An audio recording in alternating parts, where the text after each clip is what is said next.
when the tones drop. All around the United States, everyday people put their lives on the line and leave their homes, their families, and their jobs to provide a service for their communities. The volunteer and call fire service is in trouble. Membership is shrinking. This podcast is hosted by me, Nick Hilton, and my good friend, Paul Ballantyne. We were exposed to the fire service from the days we were born. We grew up together watching our fathers dedicate thousands of hours to the fire service. Today, we each serve as volunteer fire officers on a successful combination department in southern Maine. Our goal is to provide solutions to common problems in volunteer, call, and combination fire departments all across the country. Brotherhood Academy with Nick and Paul. Brotherhood Academy. Enjoy the show. Brotherhood Academy Radio. They've been friends since they were in diapers, so they have the same heart to be volunteer firefighters. Brotherhood Academy. Fighting for a dying breed. Brotherhood Academy. Brotherhood Academy. Brotherhood Academy Radio. Hey, friends, welcome back to the Brotherhood Academy Radio podcast. I'm Nick. I'm your host. Another solo episode with myself today, and it's going to be kind of a good day for us today. I'm off from work, and later on this evening, we're going to do a gender reveal. If you guys haven't been following me on Instagram at @NickHilton_bar. If you're not there following me, you don't know that we're about to have our second baby, our second child, which is due on June 28th, which happens to be the day before our daughter's birthday. So we'll see how that rolls out. But we're going to do our gender reveal today at the firehouse.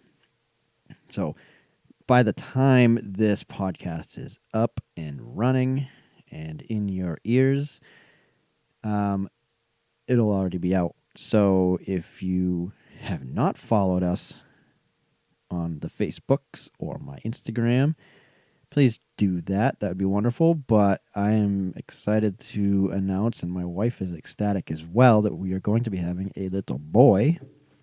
Fun stuff.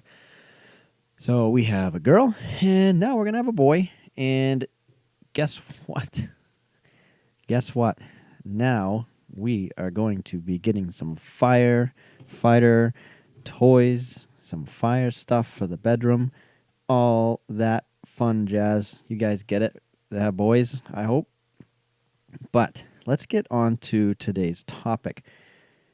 And it is going to be the importance of committees. Oh, people don't like committees, right? It's a perception out there that committees are useless and a waste of time, and usually just a bunch of people that are cliquey or what you think it might be, what have you. I don't know.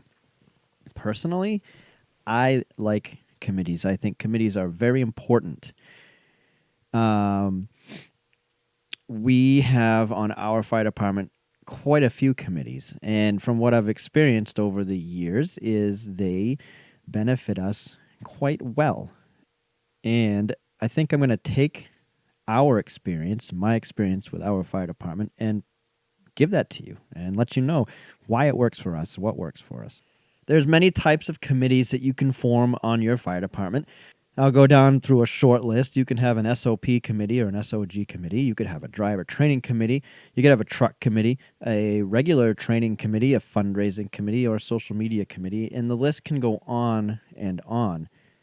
We happen to have pretty much all of those. But why are these committees important? What do they do that, besides bring frustration to some people, but what do they do?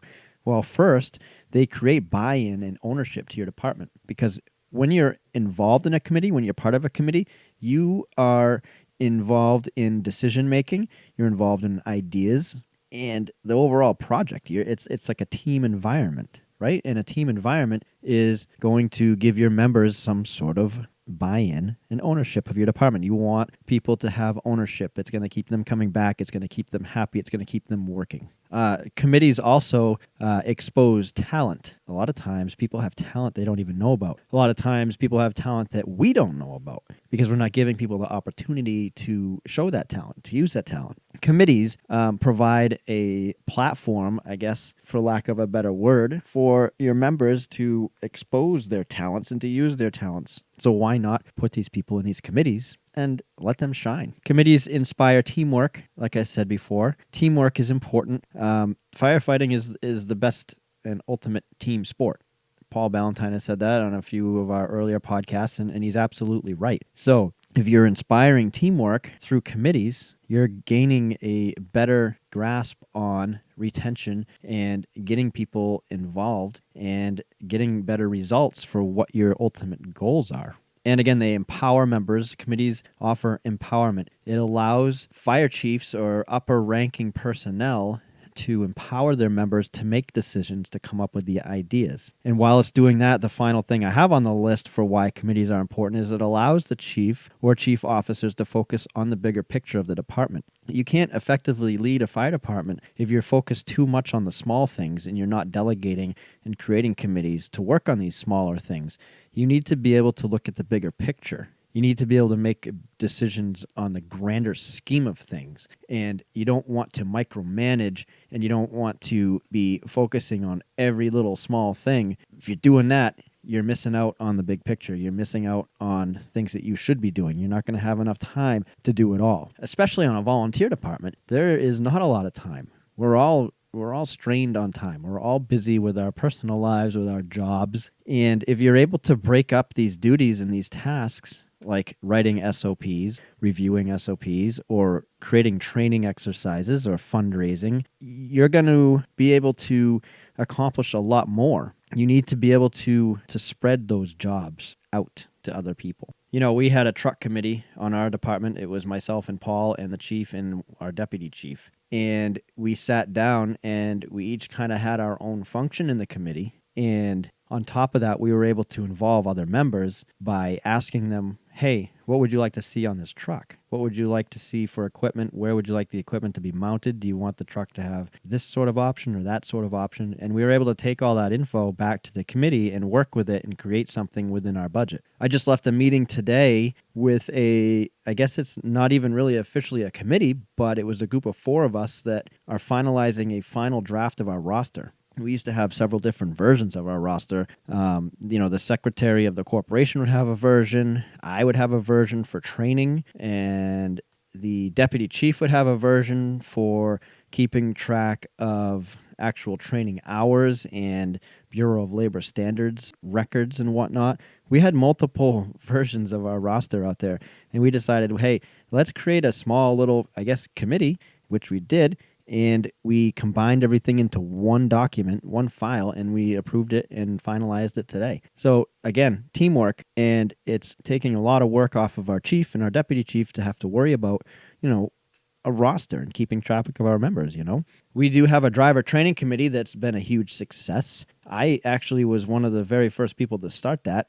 Years ago, we had a kind of a week driver training program. It was good at its time, but I think as time went on, we kind of outgrew it and we needed to revamp it, kind of make it a little bit more official. So we put together a driver training packet and we created a committee. And now this committee is still alive today and we have new members and this thing is rocking. We have a really solid driver training program and we couldn't do it without a committee of people. We have a social media committee. And by the way, if you are not on social media representing your fire department, if your department doesn't have either a Facebook or an Instagram or a Twitter or something of that nature, you are way behind, way behind. There are so many tools out there that we could be using to recruit and retain and to do fundraising. And the absolute best and the least expensive, because it's free, F-R-E-E, is social media. Get on there and create an account today if you have not done that. And if you are a chief or you're an older member and you're not computer savvy or you're not, technical on this kind of stuff or you don't have a smartphone, this is the perfect opportunity for you to create a committee and to empower your younger members to do something, that's good. Do you do something that's going to help your department? Create a social media committee. And that gets to, what should we be doing, or how should we be looking for people to create these committees? Who should be on them? First, you're going to want someone to head the committee. And that could be somebody that's either an officer or a senior member. And it's going to be someone that has a passion for that topic. Again, like social media, someone that's passionate about social media. And believe me, there's a lot of millennials out there that are very passionate about it, obviously. Driver training committee, someone that's passionate about trucks or driver training or driving in general. Find somebody that's got the passion, because someone that's got the passion is going to put forth the effort if you give them a little bit of empowerment to do so. Next, you're going to want people who will be accountable and dependable, obviously. You don't want someone on your committee that's, says they're going to do something and then down the road they don't end up doing it. Or you have, like, when you're in school, you do a group project and you got that one person that didn't do anything in the group project and you're sitting there, you did all the work. You don't want something like that. So find someone that's accountable and dependable to get the tasks done. You want to include a junior member on there too, someone that joined fairly new, because this is going to give them the opportunity to see what, your department is all about, what teamwork is about, and it gives them a little bit of buy-in and a reason to come back. So find somebody that's a new member or a junior member on your department. Involve them in the committee. They don't necessarily have to know everything about the task that you're doing, but it's a great opportunity to teach and to let them learn. And then you're going to want to obviously recruit people that have specific talents and skills for that topic. Again, our driver training committee, we have people that are skilled in the mechanical aspect of the trucks that provide a lot of value. I'm no mechanic. I have no mechanical value whatsoever. However, some of our people do, and they add things that I can't. Same with fundraising. You can have people that are really good at keeping records and keeping books and managing money in that committee. And you've got people that are great salespeople. Include them all in.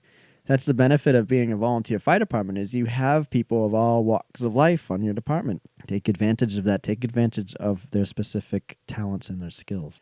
So I hope this helped you a little bit. I hope you're able to, if you didn't like the idea of committees, I hope this kind of brought a little bit of light to it and why they're very important to managing your volunteer or call or combination fire department.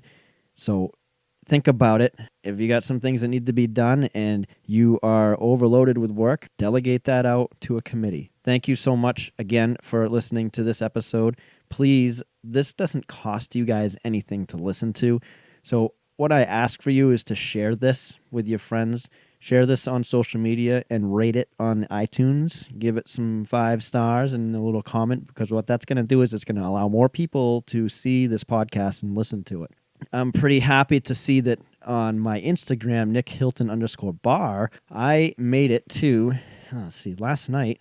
I know it's not all about the followership, but I made it to 500 last night. Now I'm up to just now 525. So there's a lot of new people that are experiencing the Instagram posts and whatnot. And one thing I do too on here, and you'll see it if you follow me on Instagram, is I like to send everybody a personal message thanking them for following me. So if I've skipped over you and I didn't do that, I am truly sorry, but I do my best every day to get a hold of the new followers and send them a quick little message. It's a great way to engage. And you know what? If you message me, I'll message you back. I'm always here to answer questions and give you some input and advice on managing your department and coming up with ideas to recruit and retain and to lead.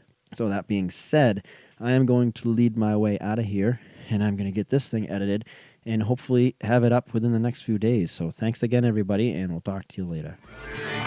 Brotherhood Academy.